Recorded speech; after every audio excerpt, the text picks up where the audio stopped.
All right, I think we're gonna get started because I've got 30 minutes and I haven't actually timed this presentation to see how long it is. So we might get to the end. I might be like just throwing all these things at you, and it'll be fine. You can just read the PowerPoint later. So if you were next door, you saw me earlier. My name is Michal, and I teach at both Boise State and CWI.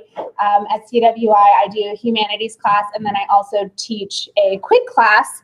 And the QUID class is the one that I'm going to be talking to you about, this idea of flipping the test.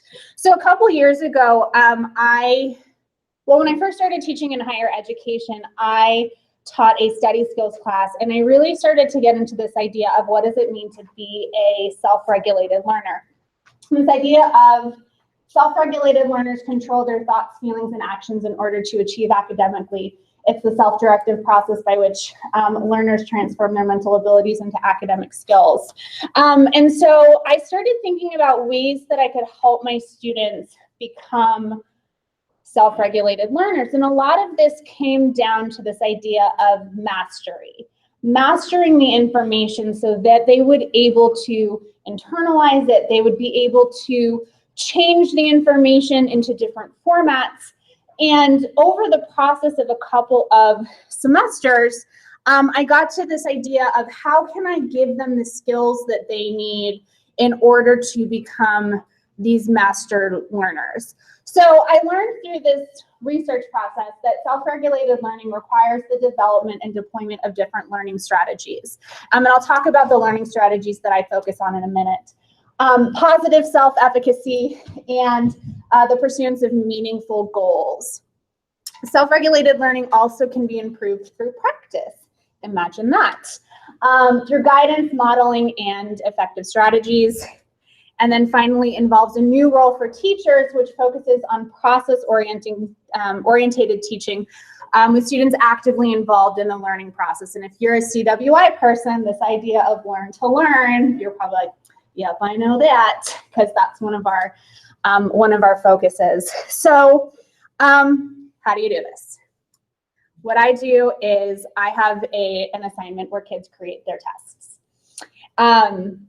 I've developed this process over a couple of years, starting with students when I was at C of I, creating tests for classes that they were taking. And now that I am in charge of a QUID class, I have them do a test based on what we teach in my QUID class. So quick background on that. My background is in history. My master's of history from Boise State was focused on the British aristocracy, so Downton Abbey. And I looked at radical politics of the aristocracy. So I looked at aristocrats who became fascists or communists.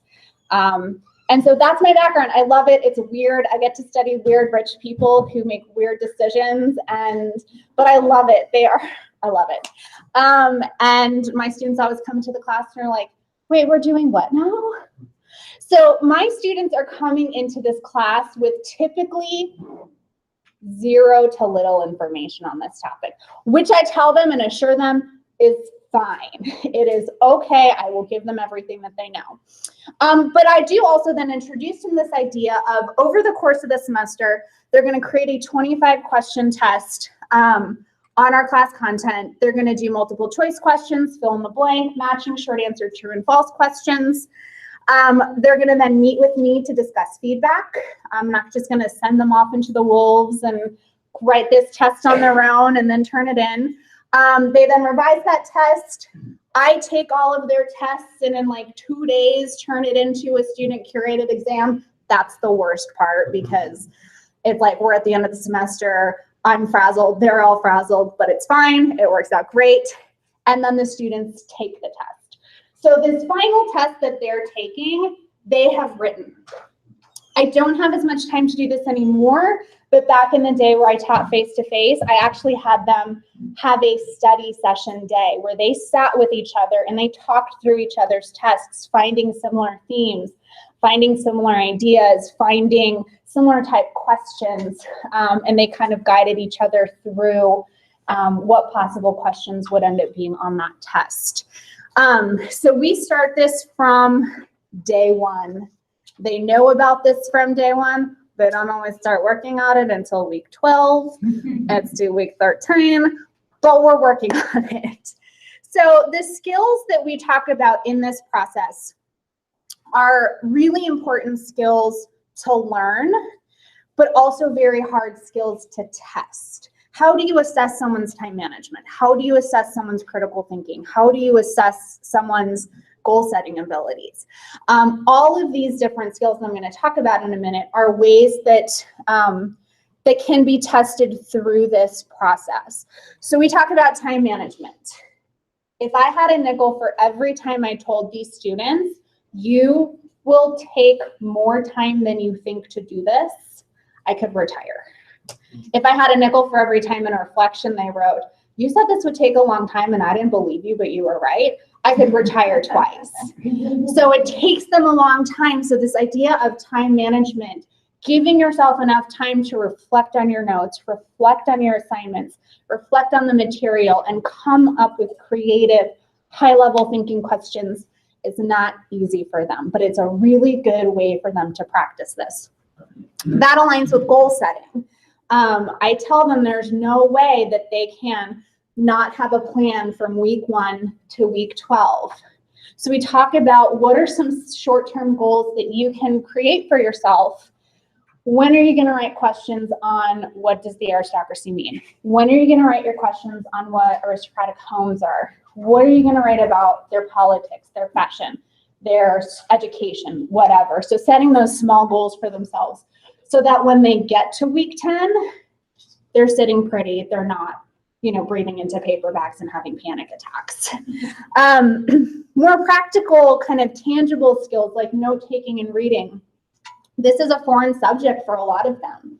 A lot of them don't like history. We kind of do a lot of history in this class. So how can they develop their reading skills and then their note-taking skills so that when it is week 10 and week 11, they can go back and take questions and take information and revise it, transform it, and turn it into questions that they can write on their tests.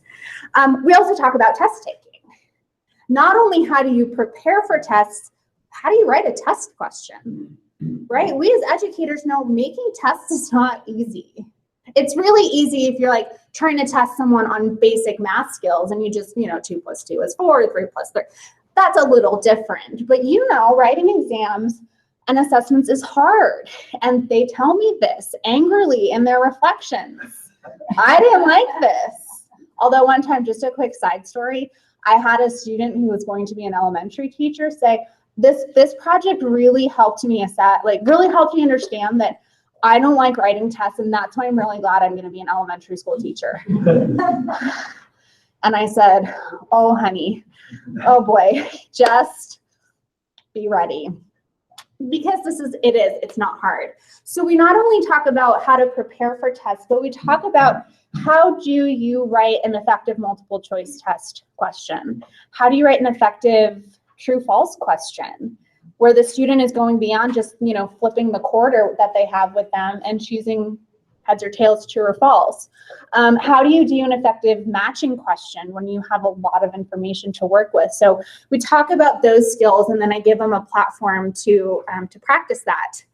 And then ultimately we talk about critical thinking. We all know and have taken those tests that are strict memorization, where we cram all this stuff into our head, we spit it up onto the test, and then we promptly forget about it. Possibly my chemistry class in college. Sorry, Dr. Databay. She was a great teacher. I was not a great student. We've all done those. That's not the point of this. So we talk a lot about the different levels of thinking, how to go from a straight memorization question to a question, perhaps an umbrella type question where maybe all 4 answers are correct, but there's one that encompasses all of the other ones. How do we come up with those effective ways of making a student demonstrate that they know more than just being able to memorize something? So we talk about all of these different skills, and then they practice them. They practice their reading and note-taking with a variety of reading material over the course of a semester. They practice their goal setting with different templates that I give them to work with. They practice test taking by taking a test on the book that we read, and then start to continue to build their skills with that. We talk about all these different things.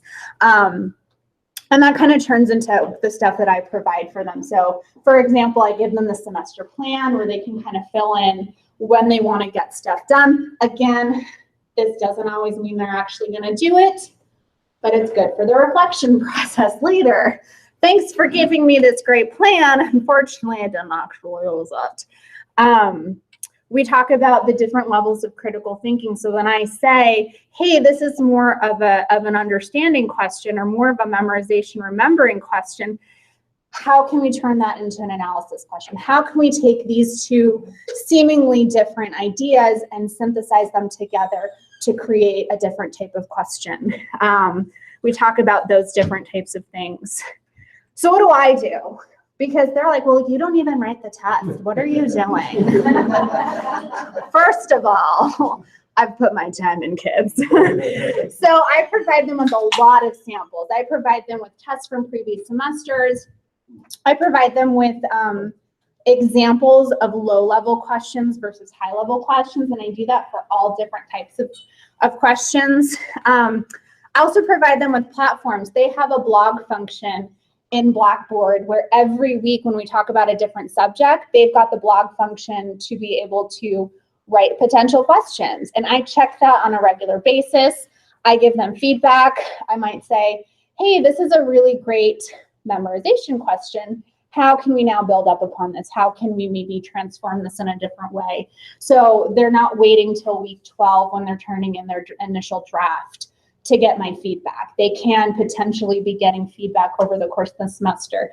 It's also a place for them to post multiple questions at one time. They have to turn in 25, but if they've practiced 50 different questions, it's a great way for them to get back and maybe change things or whatever.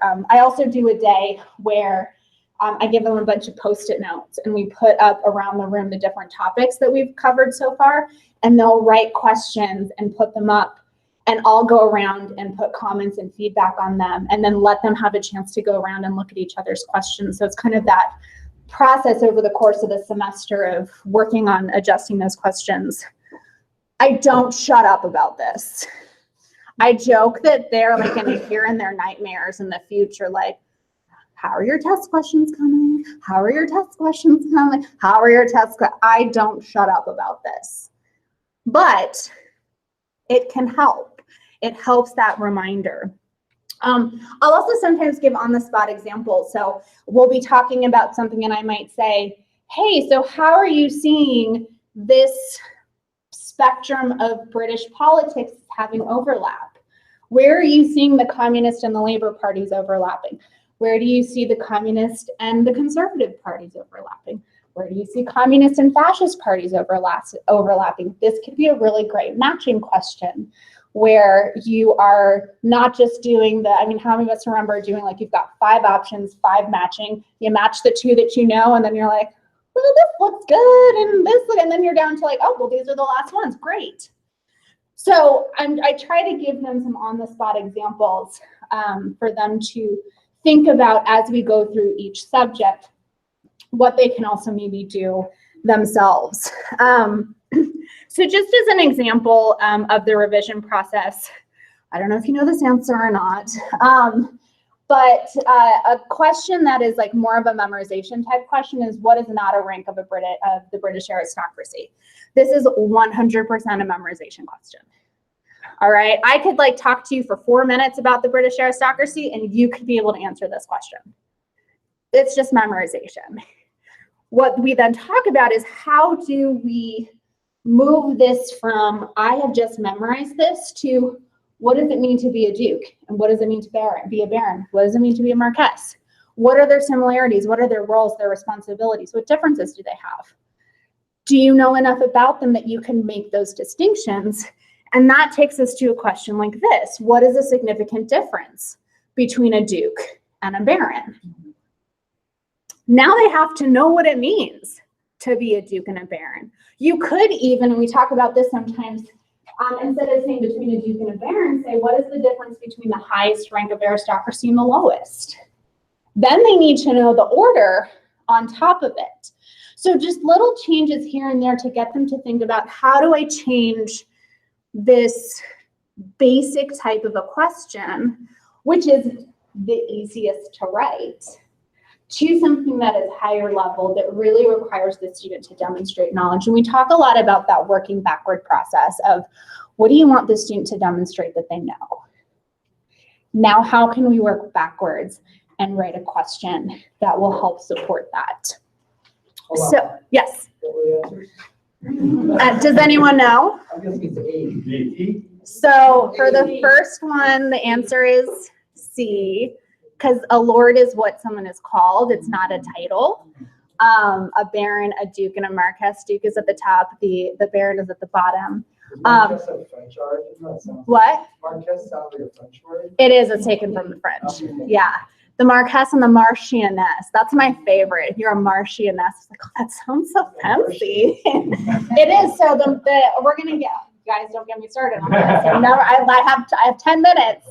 The marquess used to, the land that marquesses were in charge of were in the Welsh Marches, which are in between England and Wales. There you go. There's your trivia for the day. The answer for the second one is, is A. Yeah. Yes. Do you have a question? So go back to the first one again. You said the answer was what? C. Yes, the answer is C. Because a baron, a duke, and a marquess are titles. So like a title, like a president or something like that.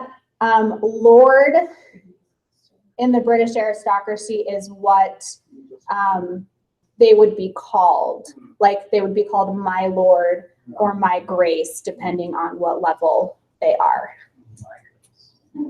It's like judge and your honor. Yeah. Mm-hmm. So it's kind of like almost like Mr. This is how we use language here. Kind of, yeah. So that example of a judge is your title, and you would then be called your honor. Mm-hmm. Yeah. The second one is A. Yeah, a baron is a life peer, which means when a baron dies, that's it. And a hereditary peer is it gets passed on to the oldest son. Sorry, ladies.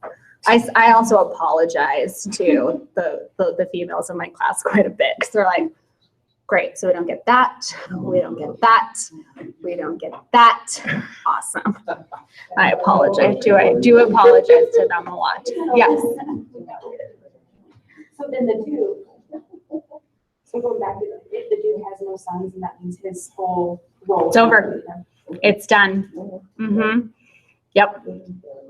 Yeah. That's blamed on the woman, right? I mean, depends what the family is. Yes. How many students were usually in your classes that you do this? I would expect this would be a small class. It depends, 10 to 15 usually. Because they're with the quid classes at CWI, often they're not taking it because of the topic. They're taking it because of it's a time period, or that's the day that works for them. Quid is connecting with ideas. CWID. Yeah, it's kind of, it's like if you teach at Boise State, it's like the UF classes, the UF 100 classes. They're kind of similar in that way. Yeah, so quid classes at CWI are taught with the same student learning outcomes, but how they're taught and the topics are taught are up to the instructor. So Eric teaches a quid class, I teach a quid class, but the way that we teach it is they have different subjects and different platforms that are used to teach that, but the learning outcomes are all the same. So, and I tell my students, and they know this, I was like, if you leave and you remember very little about the British aristocracy, that's okay. Do you know how to manage your time, think critically, take notes, read, retain information?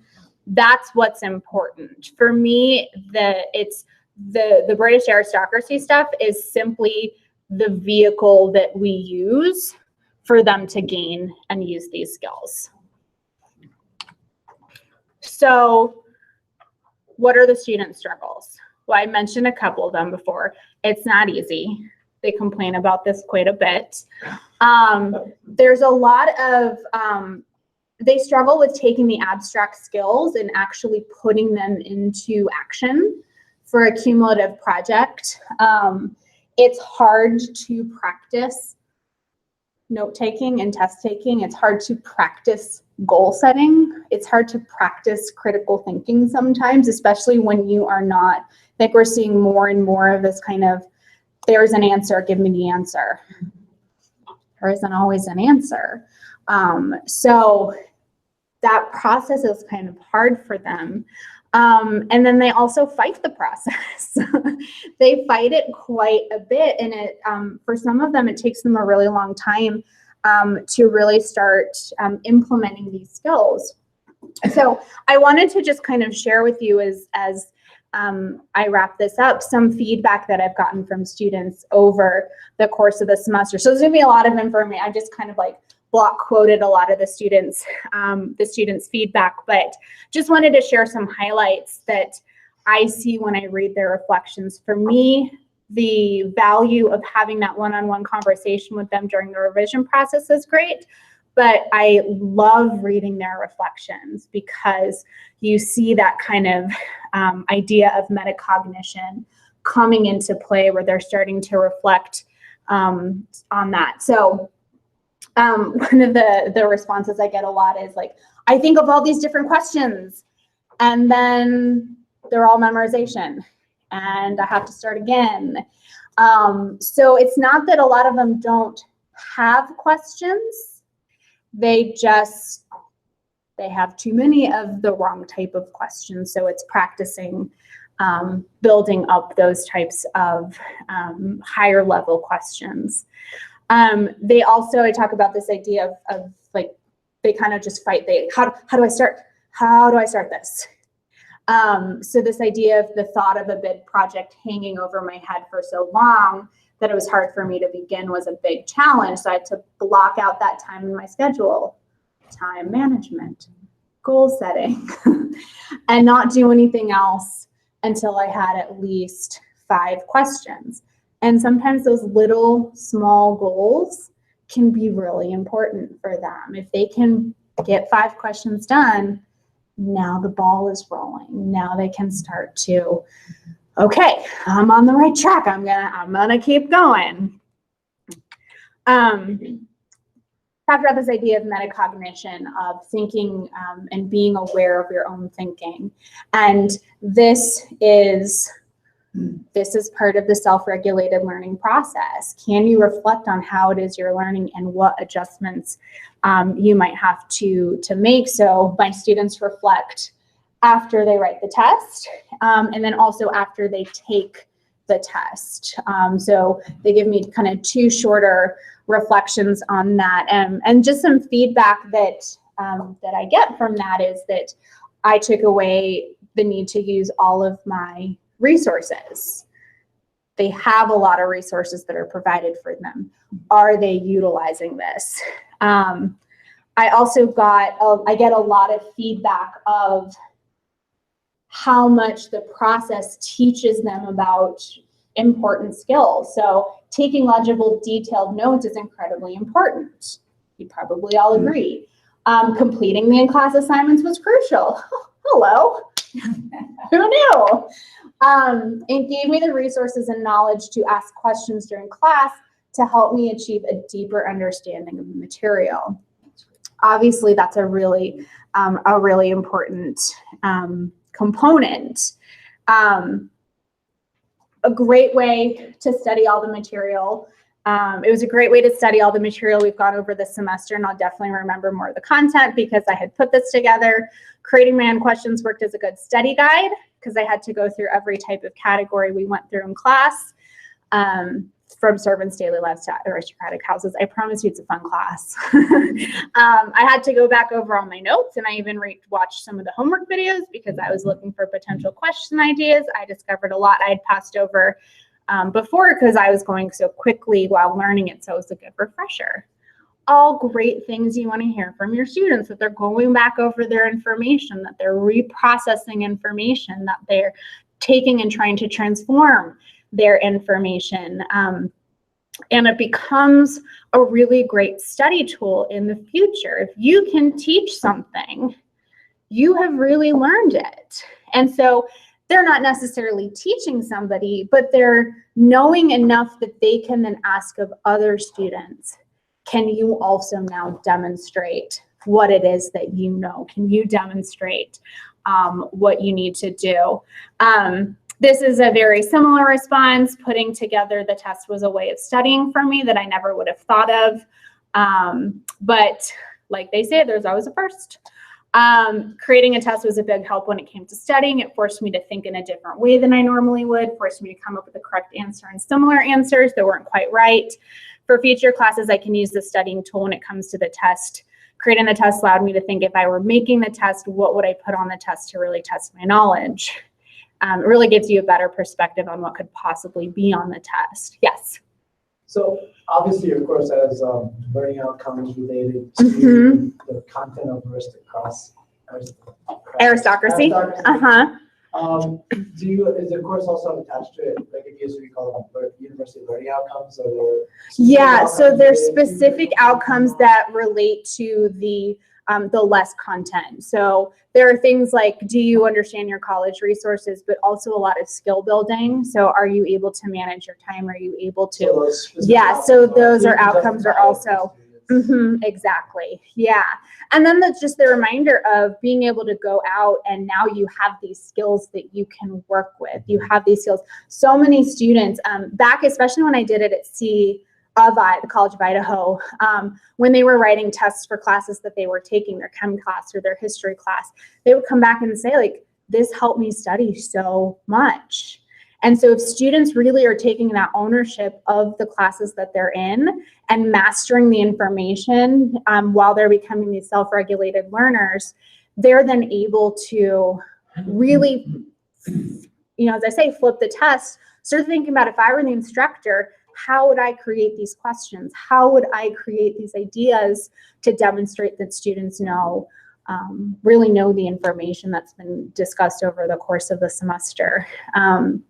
So I found it a really valuable, at times also maddeningly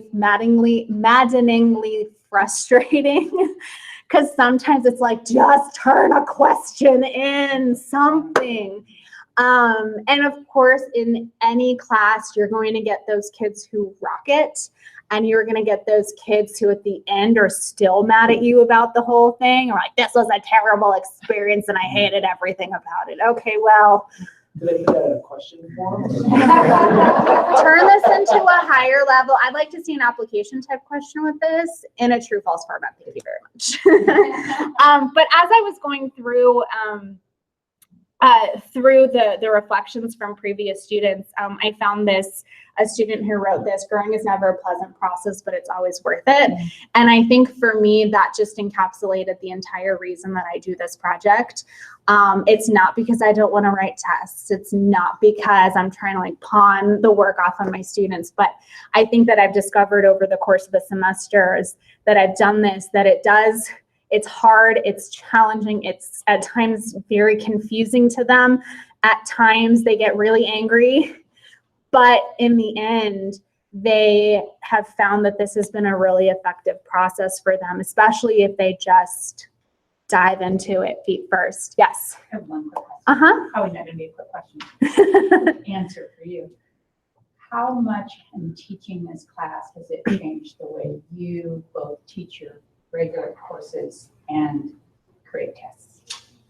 So I have found that I don't have students like in my humanities class or my globalization classes take, write their own tests, right. But it has caused, but as I am teaching like my humanities class, for example, I think a lot more about moving away from just general reading comprehension type questions, and how can I create weekly questions for them that focus on those higher levels of thought myself, so that they are doing these higher level thinking questions, which are going to benefit them when they do their final analyses and things like that. So it's helped me kind of turn my own teaching away from kind of what we knew and what we talked about a lot, you know, and years ago when I took my education classes, but really focusing on how can I continually have students thinking about those higher level ways of thinking? How can I provide foundational material for them, but how can I then help them and guide them in transforming that information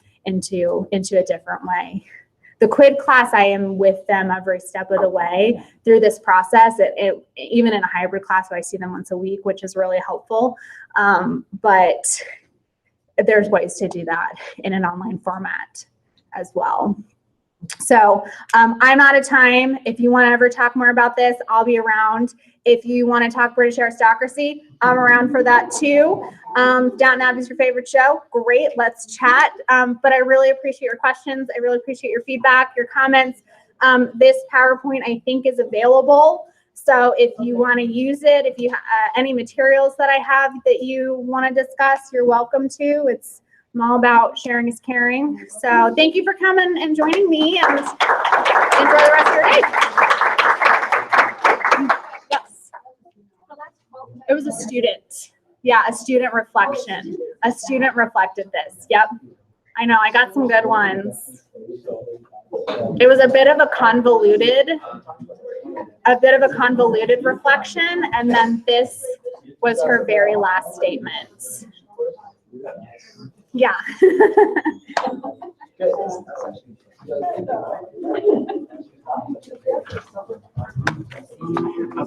Oh, thank you. Oh my gosh. Sometimes I forget how short 30 minutes can be. I know, yeah.